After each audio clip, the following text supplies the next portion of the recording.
कटु उदाहरणहरू देखिएको छ। यहाँ एउटा कुरा म के स्पष्ट गर्न चाहन्छु भने नेपाल एउटा संयुक्त राष्ट्र सङ्घको एउटा सदस्य राष्ट्र हो। सदस्य राष्ट्र भएको हैसियतले संयुक्त राष्ट्र सङ्घमा जस्तो मैले उल्लेख गरेको छ विभिन्न जति डिक्लेरेसनहरू छ, जति सन्धि महासन्धिहरू छ, नेपाल सरकारले जस्ताको तस्तै लागू गर्नुपर्ने हुन्छ।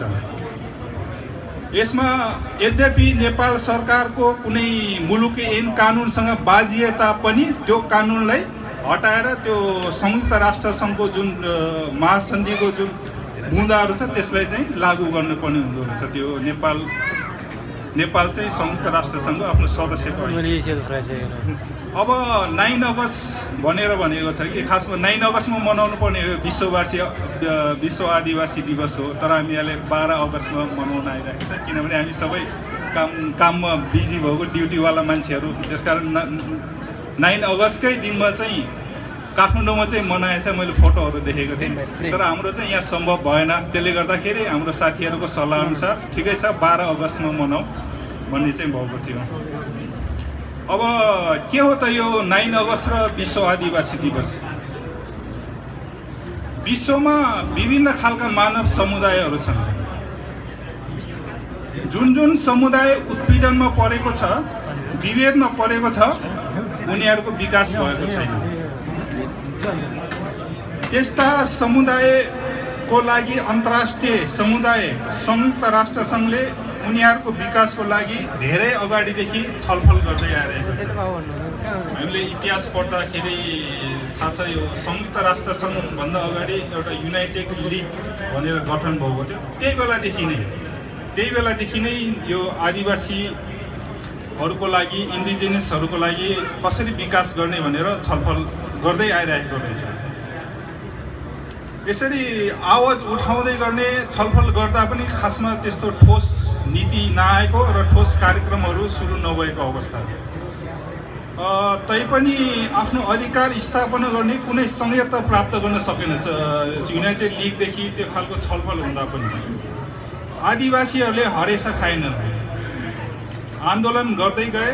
त्यसको परिमाण स्वरूप त्यसको रिजल्ट के हो भने सर्वप्रथम संयुक्त राष्ट्र सङ्घभित्र आदिवासीहरूको मुद्दा हेर्नको लागि अलग्गै एउटा वर्किङ ग्रुप बनाइयो। त्यसलाई भनियो United working group of indigenous population.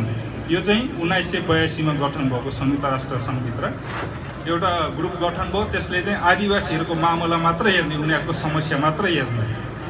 अनि यसलाई चाहिँ यो आदिवासीको मात्र हेर्ने एउटा कार्यदल बन्यो। यसको पहिलो बैठक चाहिँ फेरि गफ गर्दा फेरि यता 1993मा मात्रै पहिलो बैठक बसेको रहेछ। त्यो चाहिँ 9 अगस्तको दिनमा बसेको रहेछ। आदिवासी सम्बन्धी काम गर्न गठन भएको यस दलले काम सुरु गरेको दिन अथवा बैठक बसेको दिनलाई संयुक्त राष्ट्र सङ्घले यो आदिवासी दिवस भनेर घोषणा गरेको रहेछ। र यो 1993लाई आदिवासी वर्ष भनेर पनि घोषणा गरेको रहेछ। 1993 देखि 2003सम्म यहाँले सुन्नुभएको होला आदिवासी दशक भनेर यो 10 वर्ष चाहिँ पुरै फुल्ली आदिवासीको मामिला सम्बन्धी, उनीहरूको विकास सम्बन्धी र सबै त्यो सम्बन्धी काम गर्नलाई आदिवासी दशक पनि गठन गरेको थियो। यसरी 1993 देखि प्रत्येक वर्ष 9 अगस्तको दिनलाई आदिवासीहरूको निम्ति काम सुरु गरेको दिन आदिवासी दिवस मनाउँदै आइरहेको छ। यो सन् 1973लाई संयुक्त राष्ट्र सङ्घले आदिवासी वर्ष भनेर पनि घोषणा गरेको छ। अब यो हो आदिवासी दिवस र 9 अगस्तको नालीबेली। अब को हुन् त आदिवासी र नेपालको सन्दर्भमा भने आदिवासी जनजाति को हुन् त? यसमा अलिकति अङ्ग्रेजीको डेफिनेसन छ। Indigenous communities, peoples and nationals are those which having a historical continuity with the pre-invention and pre-colonial societies that develop on their territories consider themselves distinct from other sector of the societies now dominate on those territories or part of them. यो चाहिँ संयुक्त राष्ट्र सङ्घको आदिवासी प्रतिवेदक ऱ्यापोर्टियरले चाहिँ आदिवासीको व्याख्या गरेर उल्लेख गरेको हो। यो ऱ्यापोर्टेको नाम रहेको छ मार्टिनेज कोभो। मार्टिनेज कोभोले उहाँले व्याख्या गर्नुभएको यसलाई नेपालीमा भन्दाखेरि आदिवासी ती हुन् जसको ऐतिहासिक निरन्तरताको कडी छ र आफ्नो अतिक्रमण पूर्व उपनिवेश पूर्व त्यो क्षेत्र भूमिको विकास भएको थियो र आज जसले आफूलाई विभिन्न समुदायको रूपमा दावा गर्छ जो आफ्नो सांस्कृतिक सामाजिक एवं कानुनी प्रक्रियाद्वारा चलेका छन् भनेर व्याख्या गरिएको छ। हामीले पढेको छ कि त्यो के भन्छ यो कोलम्बसले 3टा जहाज लिएर गएर चाहिँ अमेरिका पत्ता लगाएको वास्तवमा पत्ता लगाएको होइन कि त्यहाँ त अमेरिका अलरेडी देयर इज मतलब सिभिलाइज पिपुलहरू थियो जसले रातो रातो अनुहार देखेको भनेर कोलम्बसले चाहिँ रेड इन्डियन भनेर नाम दिएको छ कि वास्तवमा अमेरिकाको ओरिजिनल बासिन्दा भनेको रेड इन्डियनहरू हो। अनि क्यानाडामा चाहिँ उहाँले आफूले चाहिँ एबोरिजिनल भनेर भन्दो रहेछ। अनि यो ल्याटिन अमेरिका र त्यो युएसएतिर चाहिँ इन्डिजिनस भनेर भन्दो रहेछ। यो इन्डियामा चाहिँ आदिवासी पनि भन्ने अनि जनजाति पनि भन्ने रहेछ। उनीहरूको फेरि सेड्युल कास्ट भनेर अर्कै खालको डेफिनेसनहरू पनि रहेछ। अनि नेपालको सन्दर्भमा चाहिँ हामीले आदिवासी र जनजाति दुई शब्दलाई अलग अलग होइन कि आदिवासी जनजाति भनेर चाहिँ व्याख्या गरेका छौँ। यसमा यो नेपाल आदिवासी जनजाति उत्थान प्रतिष्ठान ऐन 2058 आएपछि त्यसले नेपालमा पहिलोचोटि आदिवासी जनजाति पहिचान र मान्यता प्रदान गरेको हो। जसअनुसार नेपालमा हाल 59वटा जातीय समूहहरू आदिवासी जनजातिको रूपमा रहेका छन्। यसरी आदिवासी जनजातिको पहिचान गर्दा प्रतिष्ठानले समुदायको निम्न चरित्रलाई आधार बनाएको थियो। त्यसको को आदिवासी भनेर त्यो बेसिकहरू चाहिँ त्यसमा के भनेको छ भने जसको आफ्नो अलग्गै सामूहिक सांस्कृतिक पहिचान छ, जसको आफ्नो भाषा धर्म परम्परागत रीतिरिवाज र संस्कृति छ, जसको आफ्नो लिखित वा अलिखित इतिहास छ, जसको परम्परागत सामाजिक संरचना समानतामा आधारित छ, त्यहाँ विभेद छैन, जसको आधुनिक नेपालको राजनीतिक शासन व्यवस्थामा निर्णायक भूमिका छैन भनेको छ। कि म यो कार्यपत्र तयार गर्ने बेलामा हाम्रो प्रधानमन्त्रीज्यू प्रचण्ड उहाँले मन्त्रीमण्डल गठन गर्नु होला र आदिवासी जनजाति कति पर्छ होला नि पर्खिराखेको उहाँले गठन गर्नुभयो भने त्यसकारण त्यो 1 पन्ना कम्ती भएको छ।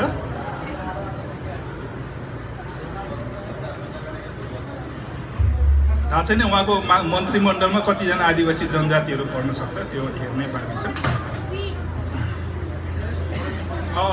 यसमा अझै म अगाडि जोड्दै जान्छु। जुन समुदायभित्र हामी भन्ने भावना छ, जसको आफ्नो परम्परागत भौगोलिक क्षेत्र छ। अनि लास्टमा भनेको छ जो 4 वर्णको हिन्दू वर्णाश्रम व्यवस्थाभित्र पर्दैन, जो आफूलाई जनजाति भनेर दाबी गर्छन् ती सबै आदिवासी जनजाति हुन् भनेर यो आदिवासी जनजाति प्रतिष्ठानले निकालेको व्याख्या हो। आदिवासी जनजाति अघि पनि उल्लेख गरे क्यानाडावासीहरू आफूलाई एबोरिजिनल भन्छ। अब अमेरिका र ल्याटिन अमेरिका हाम्रो इन्डिजिनस भन्छ, इन्डियातिर आदिवासी र जनजाति दुवै भन्छ र हामी नेपालमा पनि आदिवासी र जनजाति अलग्गै नभएर हामी आदिवासी जनजाति एउटै हो भनेर व्याख्या गरेको छ।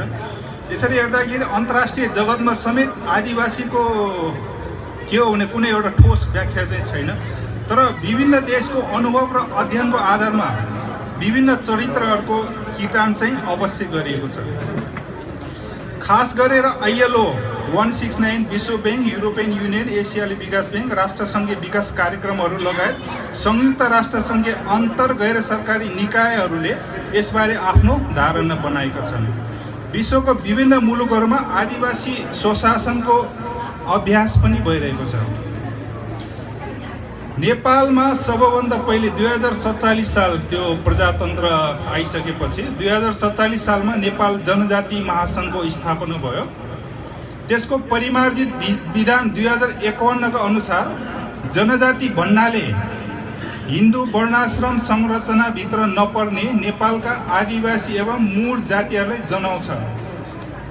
त्यस्तै गरेर 2052 सालमा सम्पन्न नेपाल आदिवासीहरू स्वपहिचान र पुनर्स्थापनातिर नेपालको आदिवासीबारे राष्ट्रिय परामर्श गोष्ठीले आदिवासी र जनजाति पर्यायवाची शब्द होइनन् तर नेपालको सन्दर्भमा अधिकांश जनजातिहरू आदिवासी देखिन्छन् भनेर भनेको छ।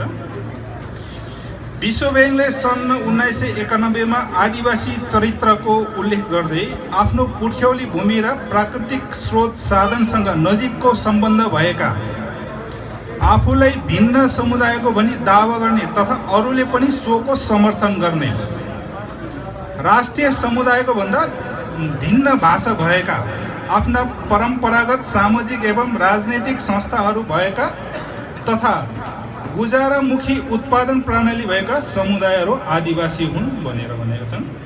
आदिवासी जनजातिको सम्बन्धमा 1989 मा भएको पहिलो अन्तर्राष्ट्रिय सम्बन्धी ILO 169 को धारा 1 को उपधारा 1 र 2 अनुसार आदिवासी जनजातिको परिभाषा यस्तो रहेको छ। स्वतन्त्र देशका ती जाति जसको राष्ट्रिय समुदायको भन्दा अलग सामाजिक, सांस्कृतिक तथा आर्थिक व्यवस्था छ र जसको समाज पुरै वा आंशिक रूपमा आफ्नो परम्परा, रीतिरिवाज, विशेष कानुन नियमहरूद्वारा परिचालित छ। सो अनुसार आदिवासी भन्नाले माथि उल्लेखित भएका बुँदाहरूको अतिरिक्त कुनै विशेष क्षेत्रमा ऐतिहासिक रूपले निरन्तर बसोबास गरिरहेका वा अरू समूहहरूले त्यस ठाउँमा अतिक्रमण गर्नुभन्दा वर्तमान राज्यको सीमा बन्नुभन्दा पहिलेदेखि बसोबास गरिरहेको समुदाय आदिवासी हुन् भनेर बुझिन्छ, जो आफ्नो सामाजिक, आर्थिक, सांस्कृतिक, राजनैतिक र संस्थाहरू परिचालित छन्। यसबारे ILO 169 को निर्देशिकाले अझ स्पष्ट गर्दै भनेको छ, ऐतिहासिक निरन्तरता आधुनिक राज्य बन्नुभन्दा अगाडिको भौगोलिक सम्बद्धता जहाँ उनका पुर्खाहरू रहेका थिए र विभिन्न सामाजिक, आर्थिक, सांस्कृतिक एवं राजनैतिक संस्थाहरू। यसमा अस्ति भर्खरै यो हाम्रो खसान क्षेत्र खसान साथीहरू 10 नामी साथीहरूले पनि हामी पनि आदिवासी हौ, जनजाति हौ भनेर नाराहरू काठमाडौँमा लगाएको पनि न्युजमा सुनिरहेको थियो। हुन त त्यसको हाम्रो जनजातिविदहरूले व्याख्या गर्ला, किनभने खसान क्षेत्रमा हाम्रो खसहरूको के अरे हाम्रो शिलालेख छ, हाम्रो चाहिँ पुरानो जुन बेला शाहवंशहरू शासन थिएन त्यो बेला हाम्रो शासन थियो, हामी पनि आदिवासी हो भनेर आइरहेको छ कि त्यसलाई अब कसरी व्याख्या गर्ने भन्ने कुरा त्यो छँदैछ। माथि मतलब धेरै आदिवासी के हो भनेर व्याख्या गरिसक्यो। विश्लेषण माथिको विश्लेषणबाट आदिवासी हुनका लागि 3 तत्त्व हुन आवश्यक छ। विद्यमान राष्ट्रिय समुदाय, नेपालमा राष्ट्रिय समुदाय भनेको क्षेत्री, ठकुरी र बाहुन समुदाय र अहिले ब्युरोक्रेसीदेखि लिएर सरकार राज्यको निर्णायक भूमिकामा हुनुहुन्छ को भन्दा भिन्न भाषा, संस्कृति, लिखित, अलिखित र इतिहास र परम्परा, जीवन पद्धति हुनु अनिवार्य छ आदिवासी को हो भन्ने सवालमा। दोस्रो छ त्यस्तो समुदायको ऐतिहासिक थाक थलो भएको हुनु र सो आधुनिक राज्य निर्माण हुने क्रममा अतिक्रमण भएको हुनु अनिवार्य छ। अनि तेस्रो रहेको छ वर्तमान अवस्थामा राज्यको मूलधारभन्दा बाहिर रहेको र उत्पीडन र बहिष्कारमा परेर सीमान्तकृत समुदायको अवस्था भोगिरहेको हुनु अनिवार्य छ। यी 3 बुँदाहरूको आधारमा नेपालमा आदिवासी जनजाति को हुन् भनेर हामीले छुट्याउन सकिन्छ। अब नेपालको सन्दर्भमा आदिवासी जनजातिको आवाज किन उठाउनु पर्छ, किन बुलन्द हुनु जरुरी छ, यसमा अलिकति लेख्ने प्रयास गरेको छु। आदिवासी अवधारणा मूलत राज्यको लामो उत्पीडन र विभेदको कारण एउटै देशभित्र र औपनिवेशीकरण पारिएका समुदायको उन्मुक्तिसँग गाँसिएको अवधारणाको रूपमा आएको हो। दक्षिण तथा ल्याटिन अमेरिकामा यो अवधारणाको विकास हुँदा बाहिरबाट आएकाले त्यहाँ आदिवासी जातिमाथि शासन गरेको विरुद्धमा सुरु भएको थियो। अघि मैले कोलम्बसको प्रसङ्ग उठाएँ। कोलम्बसले गएर चाहिँ त्यहाँ शासन गरे, उसले चाहिँ अमेरिका पत्ता लगायो भने चाहिँ वास्तवमा अमेरिका पहिले थियो, त्यहाँ जातिहरू पनि थियो, त्यहाँ मान्छेहरू पनि थियो। उनीहरूको संस्कृति नष्ट गरियो, उनीहरूको चाहिँ अब हर कुरालाई चाहिँ पेलेर लगेर आफ्नो खैरेहरू जुन राज्य स्थापना गर्यो त्यो खालको कोलोनाइजेसन चाहिँ को विरुद्धमा अमेरिकाबाट सुरु भएको हो। नेपालमा पछिल्लो समयमा आफूले आदिवासीको दावा गर्ने समुदायहरूले यसबारे आफ्नो धारणा बनाउँदा र सरकारले पनि आफ्नो धारणा बनाउँदा उपयुक्त आधारमा बनाउन उचित हुन्छ। किनकि हाम्रा मान्यताहरू अन्तर्राष्ट्रिय कानुनसँग बाजिनु हुँदैन, किनकि ती सन्धि र घोषणा पत्रको नेपाल पक्ष राष्ट्र हो। युनाइटेड नेसन संयुक्त राष्ट्रसङ्घले जति पनि महासन्धिहरू निकाल्छ, कानुनहरू निकाल्छ, नेपाल चाहिँ एउटा सदस्य राष्ट्रको नाताले यो चाहिँ अब पक्ष हो, त्यसलाई चाहिँ जस्ताको तस्तै स्वीकार्ने चाहिँ एउटा राष्ट्र हो। अहिले बहस भइरहेछ इतिहासको आधारमा मात्र आदिवासीको विश्लेषण गरिनु उपयुक्त विश्लेषण होइन। अघि मैले खसहरूको प्रसङ्ग उठाएँ। ऐतिहासिकताको कुरा मात्र गर्ने हो भने भारतमा हिन्दू आर्य समुदाय र चीनमा हान जाति सम्भवतः पुरानो जातिमा पर्दछन्, तर पनि उनीहरू भारत र चीन दुवै देशमा आदिवासी मानिँदैन। यसको मुख्य कारण पनि यही हो। अघि भनेको राज्यको निर्णायक भूमिकाबाट बाहिर रहेकोहरूलाई आदिवासी भनेर व्याख्या गरेको छ, जबकि त्यो हानहरू त चाइनामा राज्य गरिराखेको जाति हो। अब पहिचानको आवश्यकता तिनै जाति समुदाय जसको ऐतिहासिक विवादका कारण वर्तमानमा आइपुग्दा आफ्नो पहिचान हराएको छ तिनलाई चाहिएको छ। यस्तो अवस्थामा जसले सामन्ती सत्ताको निर्माण गर्दै राष्ट्रिय समुदायको रूपमा आफ्नो पहिचान स्थापित गरिसकेका समुदाय छन्, तिनले ती उत्पीडित जाति वा समुदायको पहिचान स्थापित गर्न सहयोग गर्नुपर्छ। विरोध गर्नु स्वाभाविक रूपमा अन्यायपूर्ण हुन्छ। यो मानव अधिकार सम्मत पनि हो कि जो मान्छे पीडित भइरहेको छ, दबिरहेको छ, त्यसलाई उठाउनु त मानवीय कार्य पनि हुन्छ। यहाँनिर वर्गीय पक्षधरको कुरा मुख्य हुँदो रहेछ र यो वर्ग सङ्घर्षसँग अभिन्न रूपमा जोडिँदो रहेछ कुरा गर्दाखेरि। आदिवासी जनजाति सङ्घर्षले हेर्ने हो भने अहिलेसम्म पनि उपलब्धिको नाममा शून्य प्राय नै छ। अस्ति नेपालमा आदिवासी दिवस मनाउँदै थियो, म चाहिँ यताबाट च्याटिङ गर्दै थिएँ को चिनेको छ। लौ न, यो अहिलेसम्म 2047 सालमा जनजाति महासङ्घ स्थापना भएको छ, अहिले त लगभग 24-25 वर्ष भइसक्यो। अनि उपलब्धि चाहिँ के हो त भने, अनि त्यहाँ को भेट्छ, पत्रकार त्यो बहिनीहरू थियो, भाइहरू थियो, अनि त्यो सन्जु ब्रोन एकजना एफएममा काम गर्नुहुन्थ्यो। लौ न आमा, त्यहाँ चाहिँ अब जनजाति वरिष्ठहरूले च्याप्प समातेर 2-4 प्रश्न गरेर अहिलेको उपलब्धि फटाफट निकालेर पठाइदियो त भनेको त मैले एक लाइनमा उत्तर दिनुभयो, होइन दाइ आजसम्म खासै उपलब्धि केही पनि छैन रे भनेर चाहिँ एक लाइनमा मात्रै उपलब्धि दिनुभयो। नत्र म त्यसलाई उपलब्धि के हो त भने अझै एक पेज थप्ने विचारमा थियो कि त्यो फेरि अर्को एक पेज घटेको छ यसमा। आदिवासी जनजाति सङ्घर्षलाई हेर्ने हो भने अहिलेसम्म पनि उपलब्धिको नाममा शून्य प्राय नै छ। 47मा स्थापना भएर 25वटा जातीय संस्थाहरूको नेतृत्व गरेको नेपाल आदिवासी जनजाति महासङ्घले आज 25 वर्षपछि न त जनजाति समुदायलाई राज्यको निर्णायक स्थानमा पुर्याउन सक्यो, न त आदिवासी जनजाति मन्त्रालय नै खडा गर्न सक्यो। म चाहिँ अहिले नेपालको सन्दर्भमा किन आदिवासी जनजाति अधिकारको आवाज बुलन्द हुनु जरुरी सम्बन्धमा जोड्दैछु।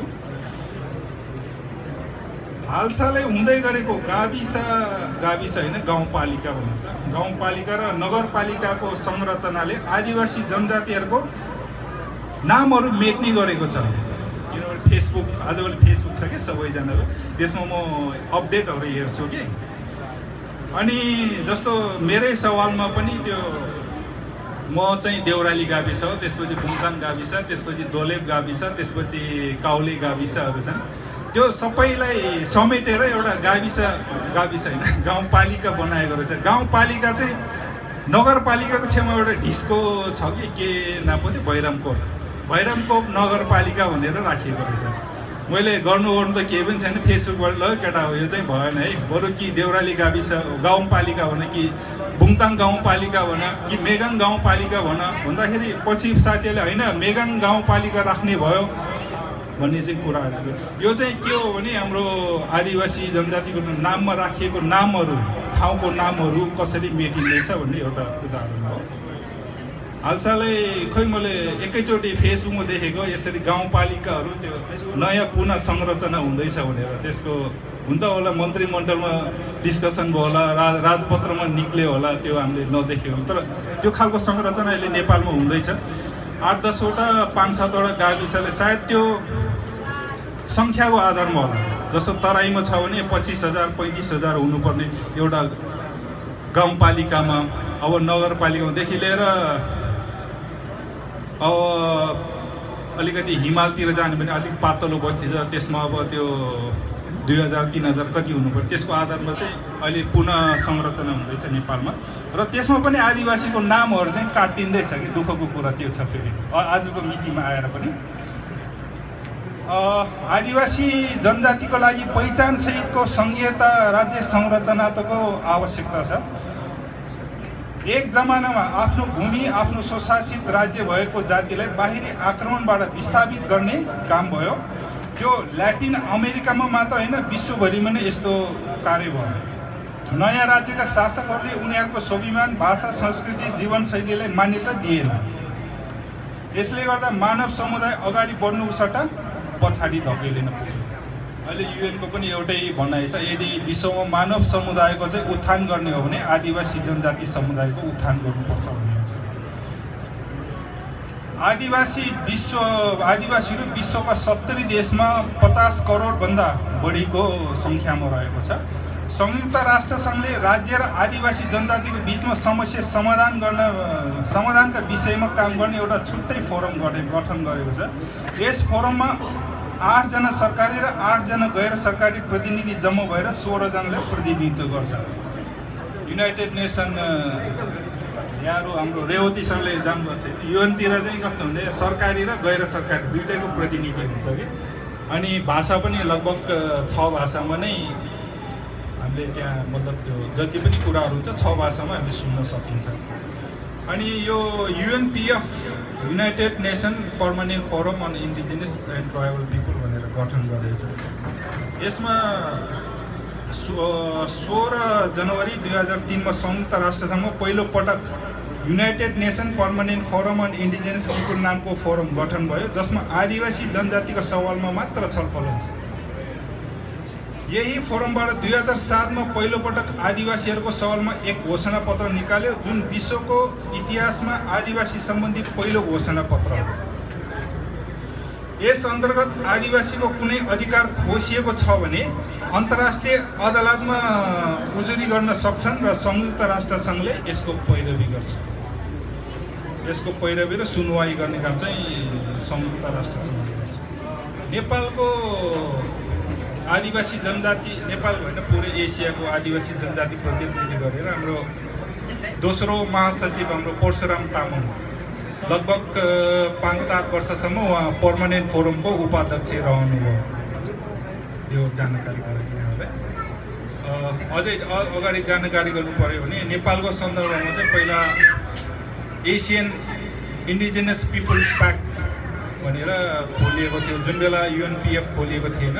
त्यसमा चाहिँ बेला बेलामा सम्मेलनहरू हुने गर्थ्यो। अनि कुन देशको कसले चाहिँ त्यहाँ UNPF-मा प्रतिनिधित्व गर्ने भनेर त्यो बेला चाहिँ धुली खेलमा एउटा सबै हाम्रो फिलिपिन्सको साथीहरूदेखि लिएर यता इन्डियाको विभिन्न प्रान्तको साथीहरू, अनि बङ्गलादेशको स्पेसली आदिवासी, बङ्गलादेश मुस्लिम कन्ट्री हो कि, तर त्यहाँको एउटा पार्ट छ च्याङमाईको नजिकै चाटागाउँ, त्यहाँ चाहिँ आदिवासीहरूको बसोबास गर्दो रहेछ। त्यस कारण उहाँहरूको प्रतिनिधित्व रहेको थियो। सबै एसियन प्रतिनिधित्वहरूको एउटा चुनावले चाहिँ निर्वाचित गरेर हाम्रो परशुराम तामाङज्यूलाई त्यो UNPF-को उपाध्यक्षमा निर्वाचन गरेर पठाएको थियो कि उहाँले, अनि त्यहाँ प्रतिनिधित्व गर्नुहुन्थ्यो।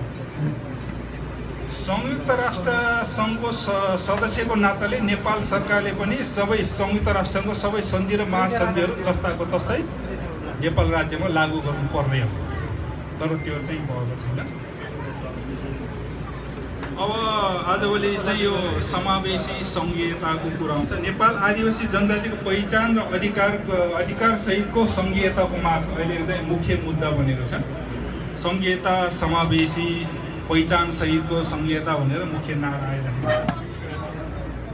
जब नेपालमा शाह राज्यको उदय भयो वा शाह वंश सत्तामा आयो, त्यस बेला नै राज्यको सबै सामन्ती सम्पत्ति राज्यको बनाइयो। जब राजाको उदय भयो, राज्यको सम्पत्ति चाहिँ सबै राजाको हो, अनि बाँकी चाहिँ सबै प्रजाहरू भनेर चाहिँ त्यो खालको बनाइयो। राज्यको सबै सम्पत्ति राजाको हुनुपर्छ भन्दै आदिवासी जनजातिहरूको चिपट खोज्ने काम भयो। लिम्बूहरूको किपट, राईहरूको किपट, मगरहरूको तपाईँहरूको आफ्नो आफ्नो किपट कस्तो कस्तो थियो। त्यो चाहिँ राज्यकालमा चाहिँ राज्यको सम्पत्ति सबै राजाको हो, यो तिमीहरू सबै प्रजा हो भनेर किपटहरू चाहिँ खोज्ने काम भयो। राजाले जे बोल्छ त्यो चाहिँ कानुन भयो। राजाले बोलेपछि त्यो कानुन भयो। यो नीतिले गर्दा आदिवासी जनजातिको अस्तित्व सङ्कटमा पर्यो। इतिहासको कालखण्डमा जनजातिको चिपट खोसेर पृथ्वीनारायण शाहले उहाँको सेनासँगै आएको मार्दरहरूलाई चाहिँ भन्नाले क्षेत्री बाहुनहरूले बाँड्ने काम भयो भनेर भनिएको छ। आदिवासी जनजाति गरिब भए, त्यसपछि के हो भन्दाखेरि आदिवासी जनजातिहरू चाहिँ गरिब भयो। त्यसको परिणाम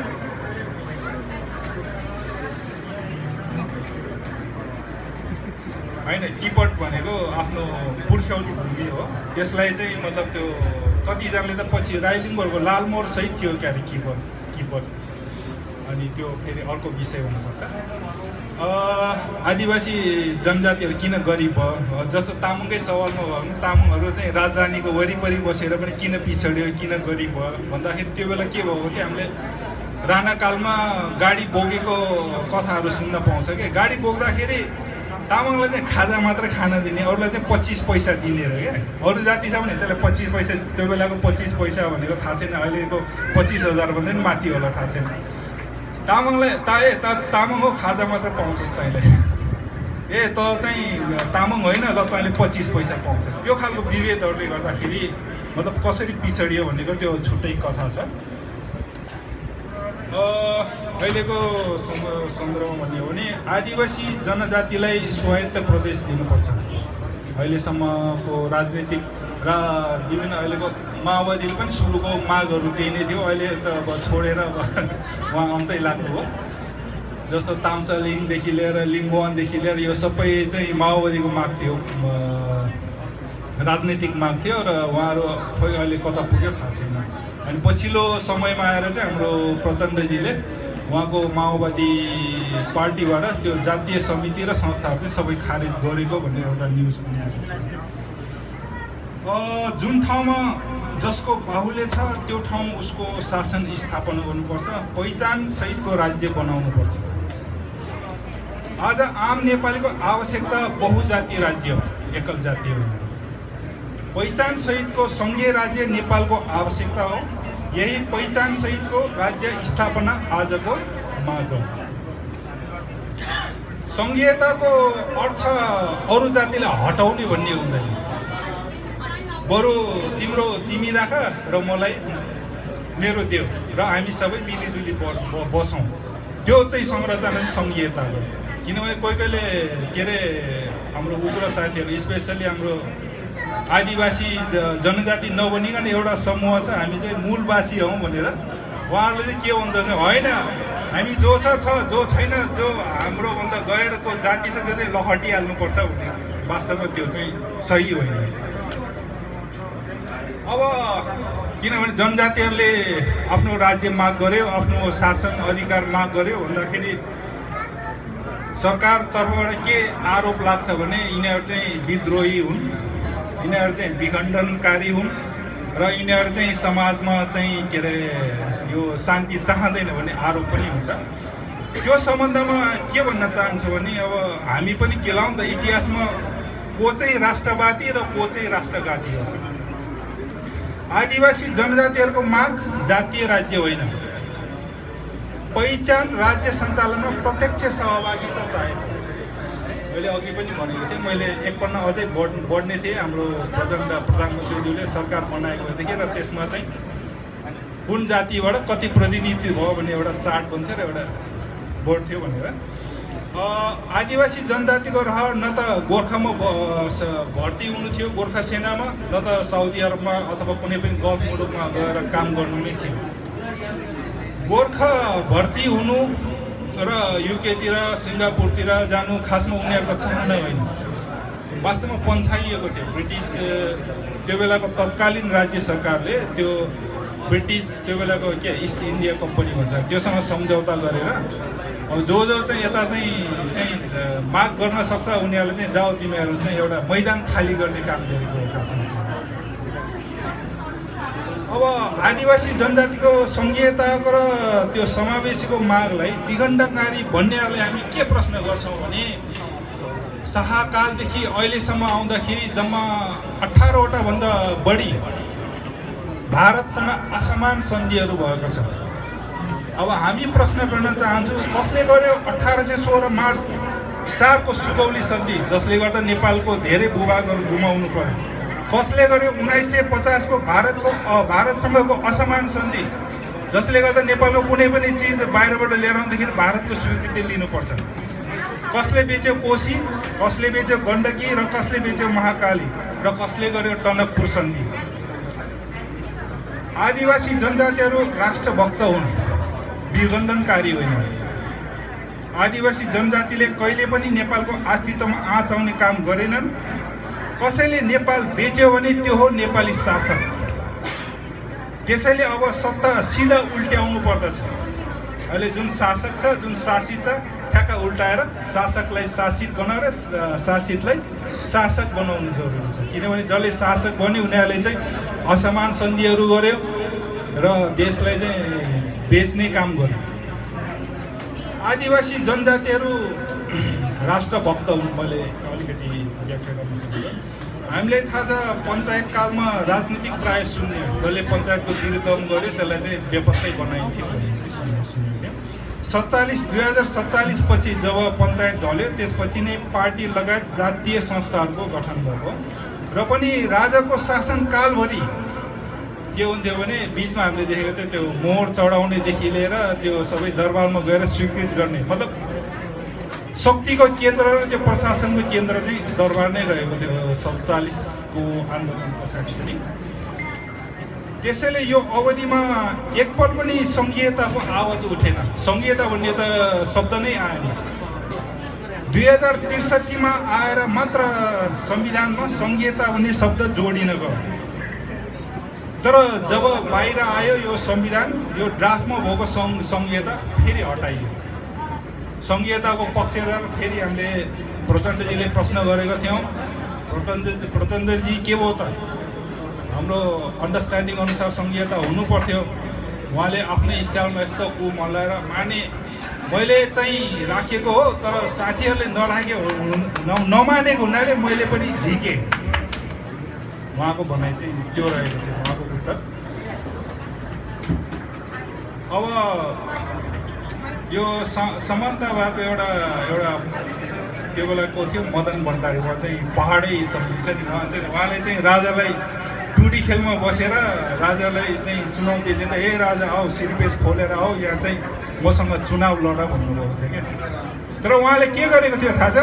उहाँ मदन भण्डारी उही व्यक्ति हो जसले स्कुलमा चाहिँ अनिवार्य संस्कृत हुनुपर्छ भन्ने पहिलो हस्ताक्षर गरेको थियो। यो प्रसङ्ग चाहिँ आदिवासी जनजाति र कता कता पुग्दैछ भन्दैछ। अब सरकार समक्ष हाम्रो आदिवासी जनजाति महासङ्घ 2047 सालमै गठन भएको र अहिले 25 वर्ष भइसकेको छ। यो अवधिमा पनि खालि मागै राख्ने काम मात्रै भइरहेको रहेछ, उपलब्धि चाहिँ केही पनि भएको छैन। अनि यो एउटा रिमार्केबल कुरा के छ भने राज्य सरकारको समक्ष आदिवासी जनजातिहरूको माग बिचमा 10 वर्षीय सशस्त्र द्वन्द्व र 2062-63 को जनआन्दोलनमा हामी आदिवासी जनजातिहरूको भूमिका र सहभागिता कुनै राजनीतिक दलको भन्दा कम रहेको थिएन। तत्कालीन राजा ज्ञानेन्द्र शाहले गरेको कुको कारण राजनीतिक दलहरू 62-63 को आन्दोलनमा सडकमा निस्कन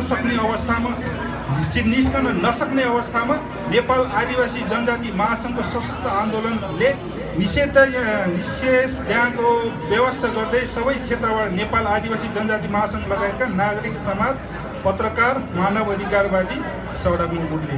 पछि 62-63 को आन्दोलनमा राजनीतिक दलहरूलाई सडकमा आन्दोलनको निम्ति सहज वातावरण बनाउने आदिवासी जनजातिहरू थिए। जुन आन्दोलनले नेपालको ऐतिहासिक परिवर्तन भयो, तर त्यो परिवर्तन फेरि पनि राजनीतिक दलहरूलाई सत्तामा पुग्ने भर्याङ मात्रै रूपमा परिणत भयो। जुन समुदायको निमित्त परिवर्तन ल्याएको हो त्यो समुदायको परिवर्तनमा सिङको भाँच्ने काम पनि भयो। त्यो समुदाय हिजो जहाँ थियो आज पनि त्यही छ। 25 वर्षदेखि उपलब्धि के हो भन्दाखेरि उपलब्धि त छैन रे दाइ भनेर मेसेज आएको थियो कि त्यही नै हो। परिवर्तनको नाममा सपना देखाउनेहरू आज आफै मात्र परिवर्तन भए। सादा चप्पलबाट टल्किने जुद्ध लगाए, झुप्रोबाट महल बनाउन मात्र सफल भएको छ। अब यो मैले यो आदिवासी जनजातिहरूले के माग राखेको छ भनेर 7-8वटा टिपेको छु। त्यो बेला शासकहरूसँग र त्यो जनजातिहरूको प्रतिनिधिहरू बिच छलफल भएर त्यो खालको मागहरू सम्बोधन भएको छ। संविधान सभाको निर्वाचनमा आदिवासी जनजातिको जातीय जनसङ्ख्याको आधारमा पूर्ण समानुपातिक प्रतिनिधित्व तथा न्यूनतम एक जातिबाट एक प्रतिनिधि सुनिश्चित गर्नुपर्छ। मिति 2070 वैशाख 8 को सर्वोच्च अदालतको फैसला अनुसार संविधान सभामा प्रतिनिधित्व गर्ने सभासदहरू सम्बन्धित जातीय संस्थाको सिफारिसलाई राज्यले मान्यता दिनुपर्छ। अब यो जातीय संस्थाको साथीहरू कति स्ट्रङ छ। अन्तरिम संविधान 2064 मा व्यवस्था भएअनुसार दोस्रो संविधान सभामा न्यूनतम 37% आदिवासी जनजाति सभासद सङ्ख्या हुनु सुनिश्चित गर्नुपर्ने। पार्टीहरूको घोषणापत्र आदिवासी जनजातिहरूले बुझ्ने गरी उनीहरूको मौलिक भाषामा प्रकाशित गर्नुपर्ने। ILO महासन्धि 169 र संयुक्त राष्ट्रसङ्घ आदिवासी जनजाति अधिकार सम्बन्धी घोषणापत्रको अक्षरश कार्यान्वयनको सुनिश्चित गर्नुपर्ने। प्रत्यक्ष तथा समानुपातिक प्रणालीबाट प्रतिनिधित्व हुन नसकेका आदिवासी जनजाति समुदायलाई उनीहरूकै आधिकारिक र परम्परागत संस्थाको सिफारिसमा प्रतिनिधित्व गराउनुपर्ने। प्रत्येक भूगोल विभाग र सम्बन्धित निकायबाट सिफारिस गरेका आदिवासी जनजाति उम्मेदवारहरू न्यूनतम 37% प्रत्यक्ष र समानुपातिक उम्मेदवार निश्चित गरिनुपर्ने। त्यसपछि पाएको समानुपातिक सिट सङ्ख्याको त्यतिकै अर्थात् 37% सुनिश्चित गरिनुपर्ने। अन्तरिम संविधान 2064 अनुसार व्यवस्था भएको मनोनित गर्ने सबै 26 सिट सङ्ख्या संविधानमा व्यवस्था भएअनुसार आदिवासी जनजातिहरूको लागि मात्रै सुनिश्चित गरिनुपर्ने। अब अन्तमा मैले खासमा यो हामी प्रवासमा बसेर आदिवासी जनजातिहरूको भूमिका के हुन सक्छ त, अथवा हामीले त्यो मतलब शब्दहरूमा सहयोग गर्ने हो कि अथवा फाइनेन्सियली सहयोग गर्ने हो कि अथवा हामी त ओरिजिनल हामी नेपालैबाट आएको नि, हामी साउथमा आदिवासी निवासीमा आएको। अब नेपालमा आदिवासी जनजातिहरूको लागि हामीले के गर्न सक्छ त्यो चाहिँ मैले खासमा ओपन नै छोडिदिएको छु। त्यो चाहिँ बहसको विषय हुन सक्छ। प्रदेश भूमिमा रहेर आदिवासी जनजाति समुदायको सर्वाङ्गीण विकासको लागि गर्न सकिने दीर्घकालीन कार्यक्रमहरू योजनाहरू तय गर्नुपर्ने। किनभने अब संस्थागत रूपमा हामी आइसकेपछि यो कार्यक्रम र योजनाहरू तय गर्नुपर्छ। प्रदेशमा कमाएको धनलाई नेपालमा लगानी गर्दा आदिवासी जनजाति दृष्टिकोण मध्यनजर गरिनुपर्ने। भौतिक विकासभन्दा सामाजिक चेतना र राजनैतिक विकासका क्षेत्रमा लगानी गर्नुपर्ने, जसले गर्दा पछिका पिँढीले हामीले जस्तो समस्या भोग्न नपरोस्। ज्ञान बिनाको धर्म, नीति बिनाको राजनीति हल्ला मात्रै हो भन्ने कुरालाई मध्यनजर राखेर सामाजिक रूपान्तरण गरी भावी पिँढीको लागि एउटा सुन्दर समाजको निर्माण गर्नुपर्ने। मेरो केही आफन्तहरू चाहिँ उता अमेरिकातिर छ कि, हाम्रो म चाहिँ देउराली गाविस छ, त्यसको लगतै भाल्चे गाविस छ, उहाँ चाहिँ क्यालिफोर्नियामा बस्नुहुन्छ। उहाँले चाहिँ के गरेछ भने करिबन 2.5 करोड लगानी गरेर अस्ति भूकम्प पछाडि 3टा एकदम RCC गरेर सिमेन्टी लगाएर एउटा विद्यालय बनाउनु भएको छ कि। उहाँको चाहना चाहिँ के थियो भने ठिकै छ, म अमेरिका काम गरेँ, पैसा कमाएँ र मतलब सहयोगहरू पनि जुटाउन सफल भयो, अब चाहिँ गाउँमा विकास गर्नुपर्छ भनेर चाहिँ 3टा स्कुल बनायो। र त्यसमा पढाउने साथीहरू त गाउँमा त छैन। इभन म पनि साउदी अरबमा छु, क्यालिफोर्नियामा छ, कोही कता छ, कोही बाह्रन, दुवै कतातिर मलेसिया। त्यहाँ त पढाउनलाई चाहिँ हाम्रो तराईको मधेसी त नभन्नु, फेरि गाली गऱ्यो भने चाहिँ तराईवासी सरहरू हुनुहुँदो रहेछ, उहाँले पढाउनु हुँदो रहेछ। बाबु हो तिमीहरूले सुनिहालेको छ, CAT क्याट भने बिल्ली तामाङको बच्चा हो, नुवाकोटको, त्यो पनि विकट भाल्चे गाउँको। CAT क्याट भने बिल्ली के हो यो? मेरो ज्वाइँ केटा जो जय तामाङ जो क्यालिफोर्नियामा बस्नुहुन्छ, जसले 2.5 करोड लगानी गरेर 3टा स्कुल बनाएको छ गाउँमा, त्यहाँ एउटा मधेसिया गएर पढाइरहेको छ, सिएटी क्याट मैले बिन्दियो। त्यो उसको लगानी चाहिँ कहाँ पुगेर के भयो, उसको आफ्नो भित्री हेर्दैदेखि मेरो गाउँको विकास होस्, मेरो भावी पिँढीहरूले चाहिँ शिक्षाको ज्योति फैलियोस् भनेर बनाएको हो नि।